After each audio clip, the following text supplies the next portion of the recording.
بی صدا، بسته شده زبونش رو به زوال جونه، غصه هاش اسیره خدا کنه نمیره. این دل دیوونه کجاست؟ چه ساکت و چه بی صدا، نه حال گریه داره نه میل خنده داره، نه بیقرار یاره نه فکر روزگاره.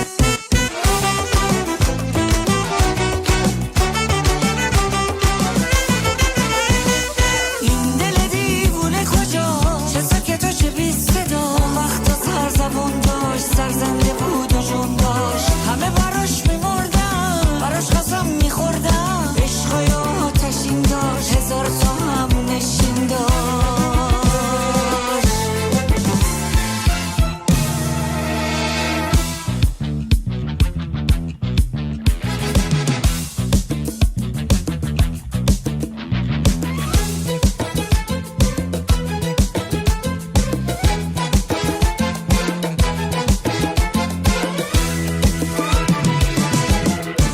دختر مشرقیم، دختر آفتاب، رنگم از پوست بزک کرده یه مهتاب، زلفم از رنگ سیاه شب یلدا، چشم از روشنی روزن شبتاب، همه حرفم مهربونی با نجابت یار جونی، سر سپرده محبت با نگاهی آسمانی. دختر مشرقیم من، دختر مشرقیم من.